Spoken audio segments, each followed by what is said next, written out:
Better Call Saul Season 6 Episode 5 has just released on Netflix and AMC, and we get an episode that is clearly setting up the climactic events of the mid-season finale. The focus this week is on Saul and Howard's rivalry and all the tension surrounding Gus, Mike, Kim and Lalo. In this spoiler review, I'm going to be giving you my recap of Better Call Saul Season 6 Episode 5, entitled Black and Blue, alongside discussing my general thoughts of it. But before I get into it, if you want to see more videos on the final season of Better Call Saul, then don't forget to support this upload by giving it a like rating, subscribing to the channel, and turning on your notifications. Also, feel free to check me out on Twitter, Facebook, Reddit, and Instagram at Cortex Videos, which is all linked in the description below. But without further ado, let's dive into my recap and review for Better Call Saul Season 6 Episode 5.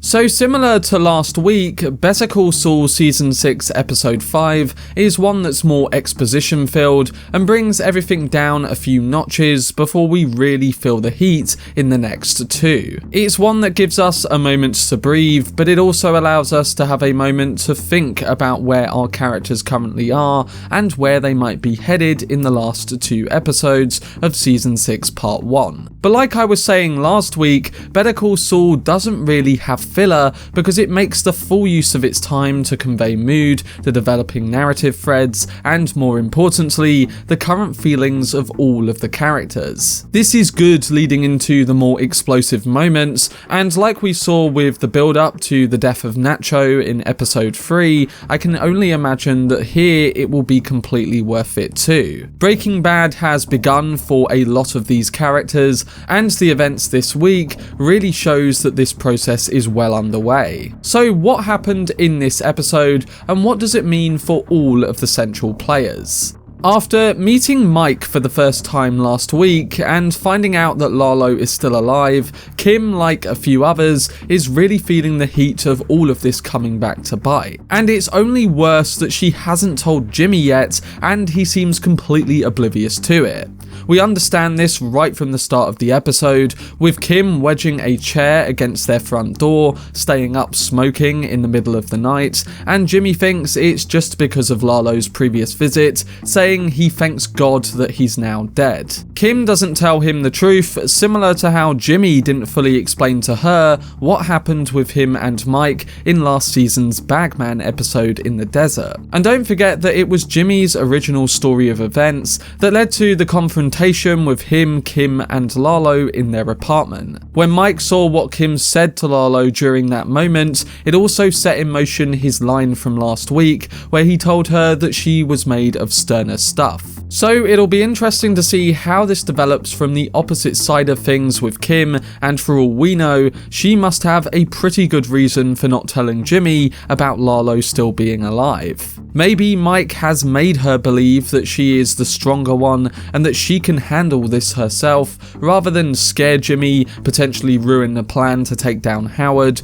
and disrupt the Sandpiper settlement cash undertaking. The thing is, while Kim is fully aware and has shown her commitment to executing plots, in the reverse, Lalo is also committed in the case of finding evidence on Gus and the whole thing in general. So is Kim out of her depth, and will Lalo come back to bite as she descends into the Breaking Bad of it all? On one side, while she wants to help the little guy with a legal process, she also wants to take down Howard as much as Jimmy does. So it will be interesting to see what that really amounts to, and whether Kim can really walk out of this one. And speaking of another character who's feeling the pressure this week, we get some brilliantly constructed and quieter moments with Gus Fring. Like with Kim, we see how the effects of Lalo still being alive affect him and the kind of mindset he's put into. We get shots of him scrubbing little bits of dirt on a bath with a toothbrush, and also that of him feeling tense at work. He mentions the curly fries that last season he showed to Madrigal,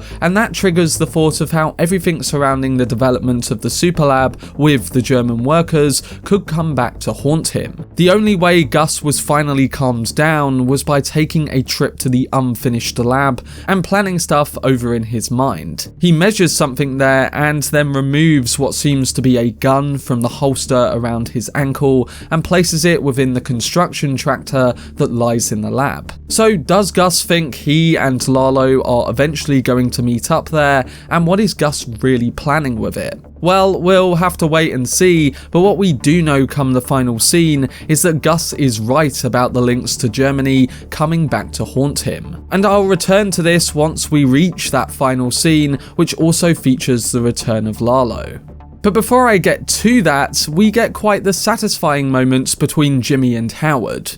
Through the invitation from Howard, who after being confronted by Clifford Main about the coke incident and kicking a hooker out of his car, Jimmy comes to a boxing ring where he realises that Howard's making a last attempt to end their war. He pretends to be a client called Mr. Ward, yes I know, pretty funny, and lures him in for a one-on-one fight. Jimmy initially refuses, but he changes his mind and ends up getting beaten up by Hamlin. Howard says, "You've mistaken my kindness for weakness. I'd like to think tonight made a difference. I'd like to think this ends it, but probably not." And he might be right, because if anything, this might make Jimmy go the extra mile in taking him down and giving us an idea of how even Kim might turn out by the end of this show. Howard may soon realise that it's really Kim who is his biggest threat, and with those extra shots of Kim sat on the toilet earlier on in this episode, reflecting of the grim looking one placed in Saul's yet to be designed office, this might be symbolising the downfall of Kim while being so involved and in charge of these endeavours. And coming back to Jimmy's new office, it seems that in the next 2 episodes we're going to really see its transformation through the reintroduction of Francesca, who's going to be helping on the design of it. We'll have to see, but it's clear that Saul has got a lot of bad business opening up, and yet he needs something to shift himself out of this oblivious state towards the road he's embarked on. He doesn't know about Lalo, with Kim keeping that from him, and Howard is making a hefty, yet probably failed fight back against everything he and Kim are doing.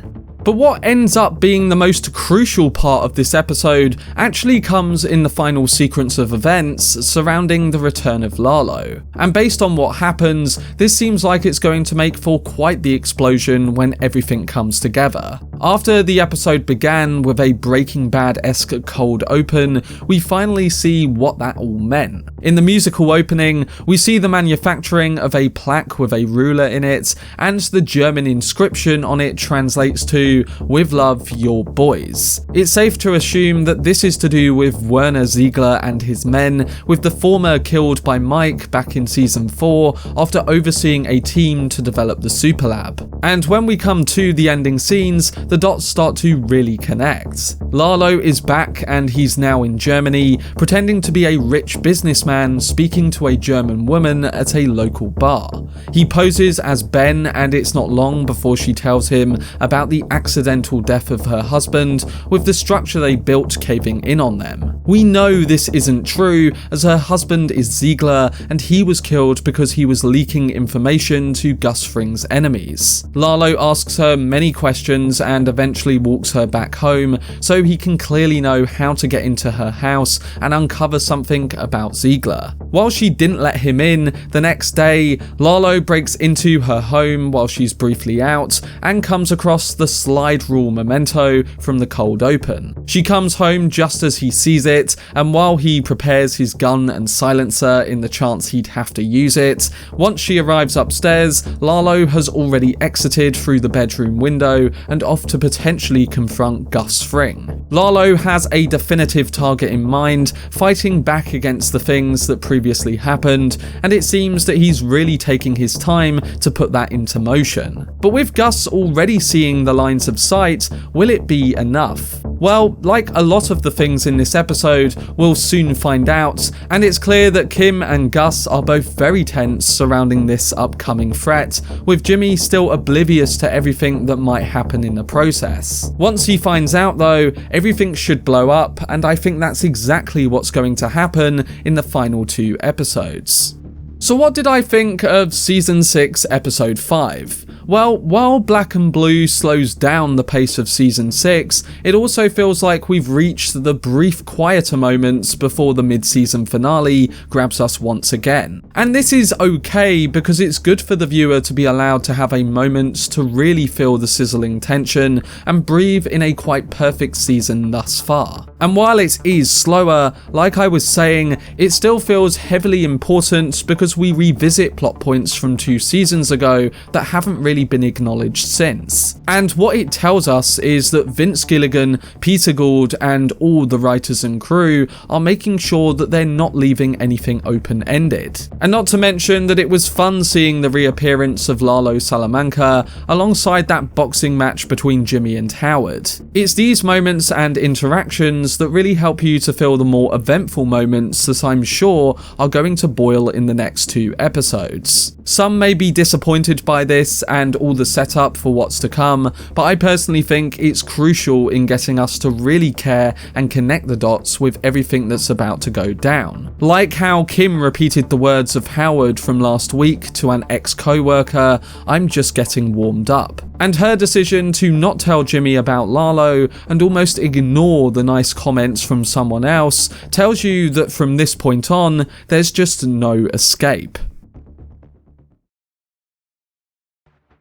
But that was my spoiler review and recap for Better Call Saul Season 6, Episode 5. Black and Blue is a quieter, table-setting episode that communicates no point of return for Jimmy and Kim. It also relates this to the tension of Gus, shows us what he could have in store for Lalo, and reversely, sets up Lalo's revenge through a returning plot thread. It's an episode that will be looked back on as crucial if the mid-season finale does pay off, and after the greatness of the earlier episodes in the season, I think the writers know what they are doing, and I'm fully on board. Now it's just left to see what happens in the final 2 episodes before the Season 6 break, and if I have to guess, I think it will be explosive. I'm giving Season 6, Episode 5 of Better Call Saul a rating of 8.5 out of 10. But to those who have already seen the episode, what are your thoughts on all the events that went down, and what do you think will happen in Episode 6 next week? Let me know down below in the comment section.